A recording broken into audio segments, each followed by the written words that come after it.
here we are looking at the Zoid, which is Gnu's directional board. It was a late release for 2014 and a full release for 2015.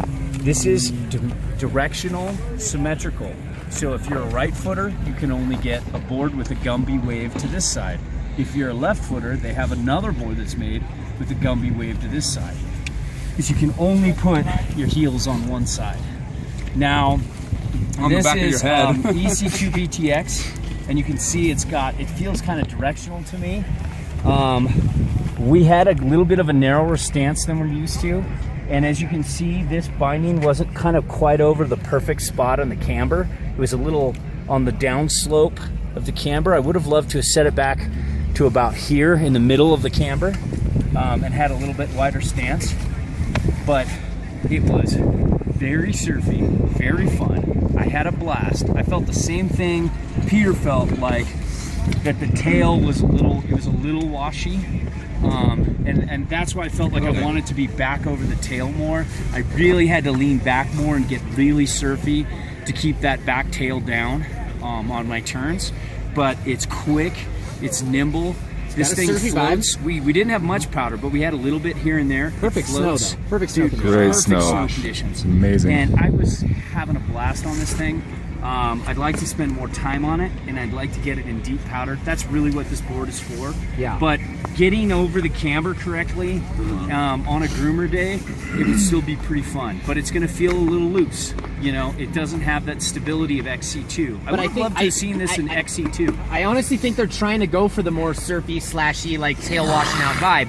So I think that they hit the nail on the for floaty, powdery head. Yeah, they drift. Exactly. For groomery, you want it to slash out and then like come back in. Carvy XC2 for floaty, powdery, surfy. Yeah. EC2. Yeah, exactly. Yeah. That's exactly where this is going, and I really appreciated it for just that. And also I was able to go, you know, really fast. But man, I could just feel this thing wanted some deep powder, and it wanted to just float and surf. Yeah, so much nose, so much fun. It was buttery too. You could really butter off the back foot and press okay up front. True, yeah. It popped really well. It had good edge hold whenever we hit little tiny, you know, patches of hard snow. To counteract that edge washout, I would just take my turns longer. It's a great butter. I didn't try it. I just would do this. My carb would start off the front, and then you'd start to feel it wash. And just lean back. I felt that. That was awesome. Like you're waiting for the barrel. Yeah. Listening to Taylor Swift right now. Yeah. Which one? Could have used some wax, but once this board was waxed, it would be. It could have used some wax. That's exactly what I said. All the boards could have used a little bit of wax. But that could go with every video. Yeah, that's not the board's fault. Watch Just the Tip with James later. Yes. Yeah. And Jim. I'm gonna give you a little tip too. But hey, this is a great board, and I don't know if it'll be a good ride favorite, but it's definitely a recommendable, fun powder board. How's the Zoid board? It's got some groomer run aftertaste. If you live for powder, but also ride groomers, I think it's not a bad board. What do you guys? Anything else you want to add? I feel like that's good. We were perfect adding things in the process.